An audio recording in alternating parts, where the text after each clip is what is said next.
I need you to understand what just happened, because the mainstream media is desperately trying to bury this story. A European leader, one of Donald Trump's closest allies on the continent, walked out of a private meeting at Mar-a-Lago and told other world leaders that he was traumatized by the president's psychological state. Let that sink in for a moment. Not a critic, not a Democrat, not CNN. An ally, a supporter, a man who praised Trump at CPAC and defended his policies across Europe. And he came out of that meeting describing the president as dangerous and out of his mind. I've been covering American politics for decades, and I've never seen anything like this. 5 European diplomats independently confirmed this story to Politico. 5 separate sources. This isn't anonymous speculation. This is a coordinated leak from people who attended an emergency EU summit and heard the Slovakian Prime Minister describe his shock at what he witnessed inside Trump's Florida compound. What you're about to hear is what the corporate press refuses to investigate, what the White House is frantically trying to suppress, and what world leaders are now openly discussing behind closed doors. The emperor has no clothes, and even his most loyal subjects can no longer pretend otherwise. The man at the center of this bombshell is Robert Fico, the Prime Minister of Slovakia. Now, I need you to understand who Fico is, because his identity makes this revelation even more devastating. Fico is not some liberal European critic of American power. He's a populist, a nationalist, someone who has praised Trump's position on Ukraine, criticized the European Union, and maintained friendly relations with Russia. He spoke at CPAC. He defended Trump to American conservatives. He is precisely the kind of European leader that Trump's inner circle considers an ally. And on January 17, 2026, Fico traveled to Mar-a-Lago for what was supposed to be a friendly meeting. The official agenda included discussions about nuclear energy cooperation, a potential deal worth 13 to 15 billion euros for Slovakia to purchase American nuclear reactors. Secretary of State Marco Rubio was present. Slovakia's foreign minister attended. This was a serious diplomatic engagement, not a casual visit. What happened inside that meeting has now become the most explosive diplomatic leak of the year. According to 5 diplomats briefed on Fico's subsequent comments at an EU summit in Brussels, the Slovakian Prime Minister emerged from Mar-a-Lago profoundly disturbed. One diplomat described Fico as appearing traumatized by his encounter with Trump. Another reported that Fico characterized Trump's psychological state as dangerous. A third source went further, saying Fico described the American president as being out of his mind. Think about what this means. A friendly leader flies to Florida to strengthen ties with Washington and leaves so shaken by what he observed that he can't help but share his concerns with other European heads of state. This isn't political gamesmanship. This is genuine alarm. Now let me give you the context that makes this even more significant. The emergency EU summit where Fico made these comments was convened on January 2020 in Brussels. The reason for that emergency meeting was Donald Trump himself. In the weeks prior, Trump had escalated his obsession with annexing Greenland to the point of threatening military force against a NATO ally's territory and imposing tariffs on 8 European countries unless Denmark surrendered the Arctic island. European leaders were already in crisis mode. They had issued a joint statement on January 6th, signed by the leaders of France, Germany, Italy, Poland, Spain, the United Kingdom, and Denmark, emphasizing sovereignty, territorial integrity, and the inviolability of borders. They explicitly stated that Greenland belongs to its people. The EU had prepared a package of counter-tariffs worth 93 billion euros in response to Trump's threats. Into this atmosphere of transatlantic tension walks Robert Fico with first-hand testimony about the mental state of the man threatening European security. What he described confirmed what many European officials had privately suspected, but rarely voiced publicly. One EU official involved in cross-capital discussions told journalists that fears about Trump's health are rapidly becoming a more conversed topic at all levels in Europe. The timing of this revelation matters enormously. These weren't abstract concerns being discussed in academic journals. These were working diplomats and heads of state trying to navigate a real crisis caused by Trump's erratic demands. They needed to understand who they were dealing with, and what Fico told them painted a picture that should terrify anyone who understands what's at stake. Here's what the mainstream American media won't tell you. The concerns about Trump's cognitive state didn't emerge in a vacuum. Just 4 days after Fico's Mar-a-Lago visit, Donald Trump addressed the World Economic Forum in Davos, Switzerland. What the world witnessed was deeply troubling. During his speech to global business and political leaders, Trump confused Greenland with Iceland not once, not twice, but 4 separate times. He stated that NATO leaders had been praising him until he told them about Iceland. He claimed that Iceland had already cost America a lot of money. He referenced Iceland repeatedly, while clearly meaning the Arctic territory he's been threatening to annex. One tech CEO in the audience later said he wasn't sure whether to laugh or feel nervous. Several politicians confirmed they actually laughed during the speech. A member of the European Union's delegation privately joked to journalists that Trump now wants Iceland, not Greenland, so we're all good. But beneath the nervous laughter was something far more serious. The leader of the world's most powerful military was publicly demonstrating that he couldn't keep basic geographical facts straight. The White House response to this public display was perhaps even more disturbing than the gaffe itself. Press Secretary Caroline Leavitt attacked a reporter who pointed out the obvious confusion, claiming that Trump's written remarks referred to Greenland as a piece of ice, because that's what it is. In other words, the official position of the American government is that when the president said Iceland 4 times, he was really commenting on Iceland, a land of ice. The absurdity of this explanation speaks for itself.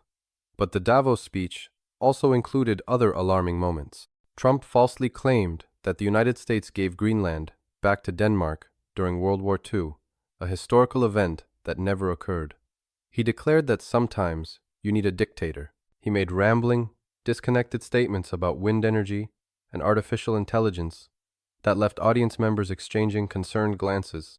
Consider the pattern forming here. On January 17th, Fico meets with Trump privately and emerges traumatized. On January 21st, Trump speaks in Davos and confuses Iceland with Greenland 4 times. On January 22nd, Fico shares his concerns with EU leaders at an emergency summit.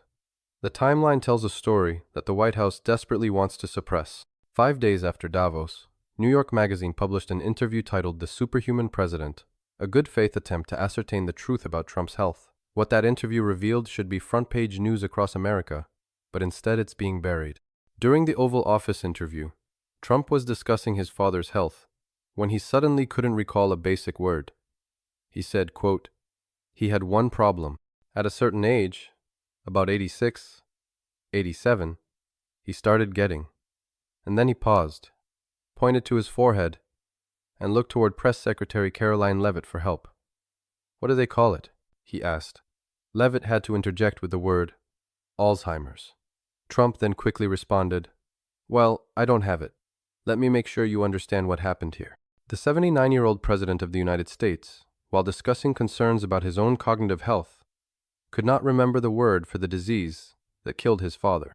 His own press secretary had to supply the term, and the disease in question is Alzheimer's, a condition characterized by memory loss and cognitive decline. The cruel irony of this moment cannot be overstated. In attempting to reassure the public that he doesn't have Alzheimer's, Trump demonstrated a symptom consistent with the early stages of the disease. He couldn't remember the word. The very act of denial became evidence of the thing being denied. Fred Trump, Donald's father, died in 1999 from Alzheimer's disease. The condition is known to have genetic components. When asked if he thinks about his family history, Trump told the magazine he doesn't think about it at all, adding that his attitude is, quote, whatever. That response alone should concern anyone paying attention.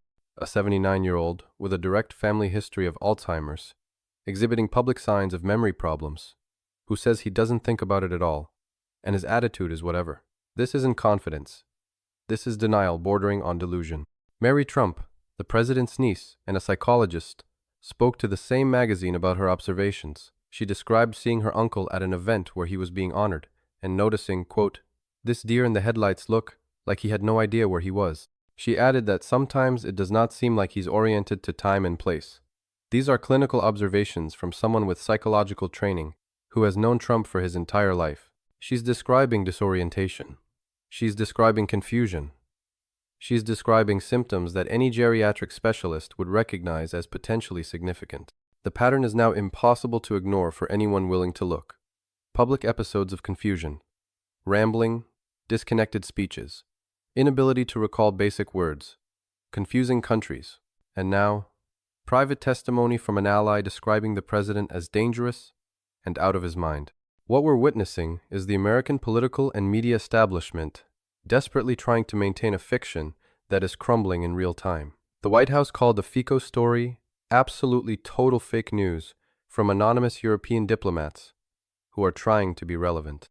Deputy Press Secretary Anna Kelly insisted that the Mar-a-Lago meeting was positive and productive. Under pressure, Fico himself issued a denial on social media, emphatically rejecting what he called lies from the Politico portal.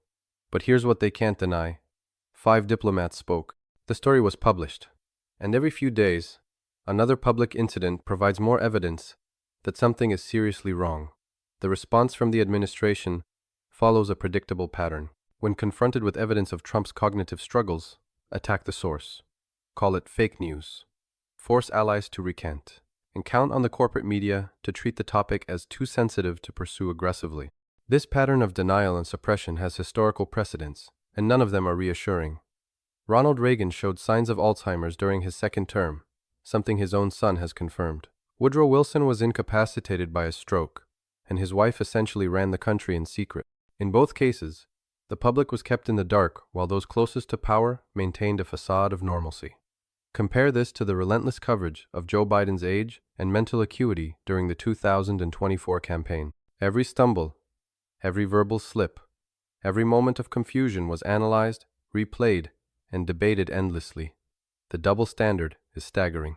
The same media that demanded Biden step aside now treats any discussion of Trump's visible decline as partisan overreach. This is what happens when power protects itself. The people around Trump know what's happening. Republican leaders know. Media executives know. Foreign allies know. And they're all engaged in a collective performance of denial, because acknowledging the truth would require action that nobody in the American power structure is willing to take. The 25th Amendment exists precisely for situations like this.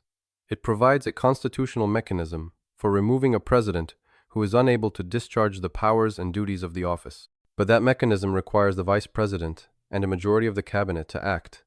In an administration staffed entirely by loyalists selected for their devotion to one man, that's never going to happen. So we have a 79-year-old president with a family history of Alzheimer's, exhibiting public signs of cognitive difficulty, privately described by an ally as dangerous and out of his mind, and there is no institutional check on his power. He has access to the nuclear codes. He makes decisions affecting billions of people, and the people closest to him are either in denial or actively covering up what they observe. The implications extend far beyond American borders. European leaders are now openly discussing what was once whispered. Russian and Chinese intelligence services are surely analyzing every public appearance for signs of vulnerability. America's adversaries see an unpredictable leader who confuses basic geography and can't recall fundamental words. America's allies see a partner they can no longer trust to maintain consistent policies or coherent positions. This is what imperial decline looks like when it accelerates. It's not just economic weakness or military overstretch.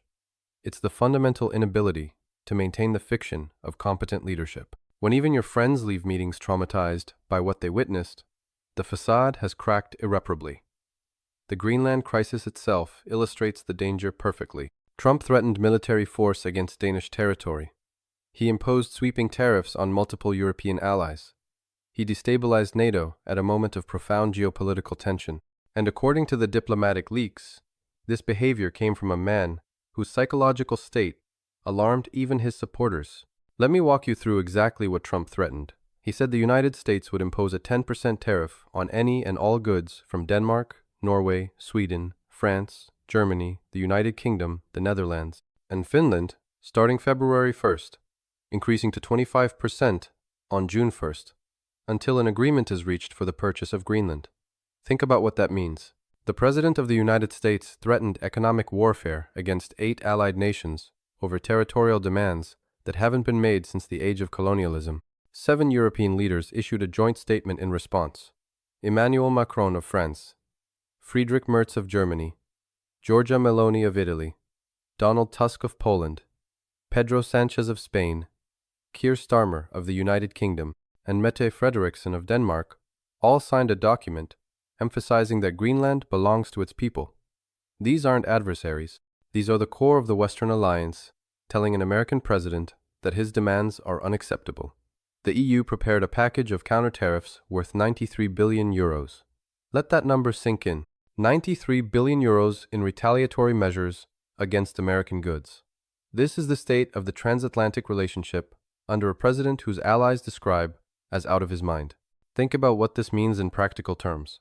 The president who couldn't remember the word Alzheimer's is the same president threatening to use military force against allies. The president who confused Iceland with Greenland 4 times is the same president making decisions about nuclear weapons.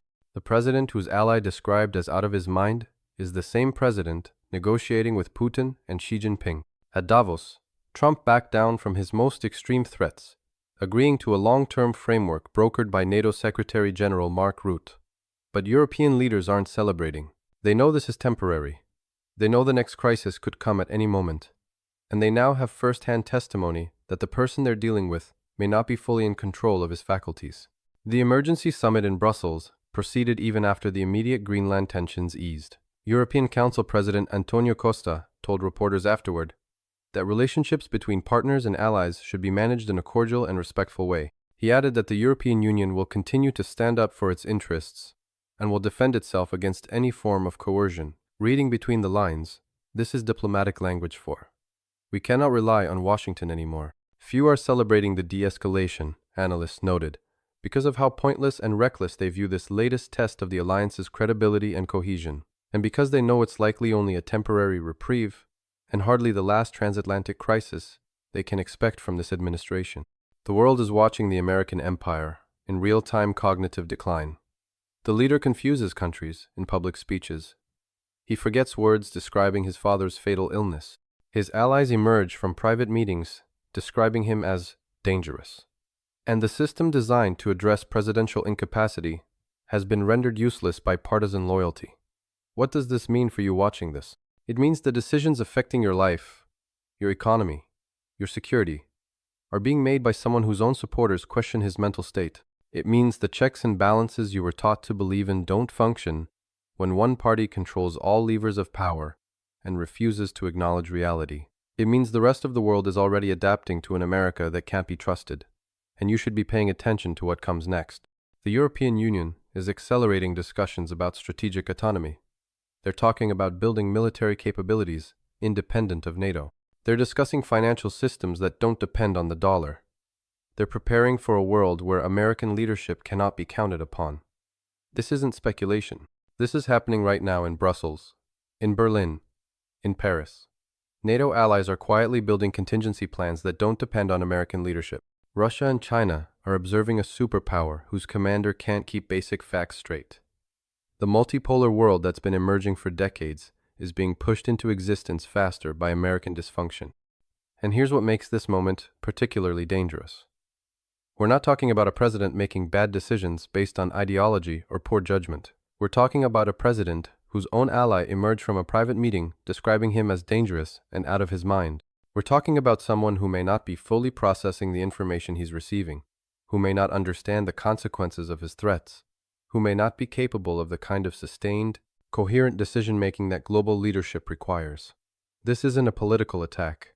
This is a public safety concern. When 5 diplomats independently confirmed that an American ally was traumatized by what he witnessed in the Oval Office, we have moved beyond partisan politics into the realm of national and international security. The BRICS nations are watching. Brazil, Russia, India, China, South Africa, and the expanding coalition of countries seeking alternatives to American dominance are seeing exactly what they hope to see: an empire in visible decline led by someone whose own friends question his stability. Every confused speech, every forgotten word, every traumatized ally becomes evidence in their case for why the world needs to move beyond dependence on Washington. I've covered enough collapses to recognize the signs. It's never one dramatic moment. It's an accumulation of evidence that the system is failing. It's the gap between official narrative and observable reality growing wider until it becomes impossible to maintain. It's insiders leaking because their conscience won't let them stay silent. It's allies distancing themselves because they can't afford to remain dependent on an unreliable partner. That's where we are now. 5 diplomats spoke. The story is out. And every new public appearance, every confused speech, every forgotten word builds a record that history will judge. The White House can deny. They can call it fake news. They can pressure allies to recant. But they cannot unsee what Robert Fico saw in that room at Mar-a-Lago. They cannot unhear what he told his fellow European leaders. They cannot undo the pattern of evidence accumulating in plain sight.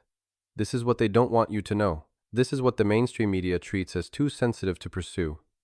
And this is exactly why independent journalism matters now more than ever. The truth has a way of emerging, even when powerful forces try to suppress it. 5 diplomats talked. The story broke. The world now knows what America's allies are saying behind closed doors, and that knowledge can't be put back in the box. Consider what we've documented in just the past 2 weeks. January 17th. Fico meets Trump, emerges traumatized. January 21st. Trump confuses Iceland and Greenland 4 times at Davos. January 2020. Fico shares his concerns at an EU emergency summit. January 26th. New York Magazine reveals Trump couldn't remember the word Alzheimer's. January 28th. The diplomatic leak becomes international news. This is not a single incident. This is a pattern. This is accumulating evidence of cognitive decline that world leaders are now openly discussing while the American media looks the other way. Each new day seems to bring another data point. How many more will it take before the people who can actually do something admit what everyone can see? The senior staff member who admitted to the magazine that Trump's hearing has declined was making a concession that nobody around the president wants to make. They're trying to control the narrative by admitting to minor issues while denying the larger pattern. But you can't explain away confusing countries as a hearing problem. You can't explain away forgetting your father's disease as a hearing problem. You can't explain away traumatizing allies with your psychological state as a hearing problem. What happens next depends on whether the American public demands accountability or accepts the official fiction. It depends on whether Congress exercises its oversight responsibility or continues its partisan protection racket. It depends on whether the media treats presidential fitness as a legitimate story or a forbidden topic. From where I'm standing, the evidence is overwhelming. From the Davos confusion to the Alzheimer's incident to the diplomatic leaks, the pattern is clear, and the implications are terrifying for anyone who understands what it means to have this much power concentrated in unstable hands. The empire is failing, and even its friends can see it now. They're talking about it in Brussels. They're preparing for it in Beijing. They're watching every stumble in Moscow. The only people still pretending everything is fine are the ones whose power depends on maintaining the illusion. Share this information. Talk about it with people who still get their news from mainstream sources. The corporate media may not tell this story, but you can. The diplomatic leaks exist. The Davos footage exists. The New York Magazine interview exists. The evidence is there for anyone willing to see it. The world is changing faster than most Americans realize. The choice is being made right now by a leader whose allies describe as dangerous and out of his mind will shape the future your children inherit. You deserve to know the truth about who's making those choices, and now you do. This is what's really happening. The question is what you're going to do with this information, because the one thing they cannot take away is your right to know, to think for yourself, and to share the truth with others. That's always been the most powerful weapon against those who want to keep us in the dark. The empire won't save itself, but the truth always finds a way out. And today, it found its way through 5 diplomats, 1 traumatized ally, and a pattern of public evidence that nobody can deny anymore. Stay informed, stay vigilant, and never stop asking the questions they don't want you to ask. What you're about to hear is what the corporate press refuses to investigate, what the White House is frantically trying to suppress, and what world leaders are now openly discussing behind closed doors. The emperor has no clothes, and even his most loyal subjects can no longer pretend otherwise. The man at the center of this bombshell is Robert Fico, the Prime Minister of Slovakia.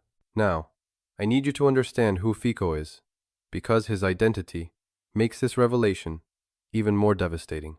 Fico is not some liberal European critic of American power. He's a populist, a nationalist, someone who has praised Trump's position on Ukraine, criticized the European Union, and maintained friendly relations with Russia. He spoke at CPAC. He defended Trump to American conservatives. He is precisely the kind of European leader that Trump's inner circle considers an ally.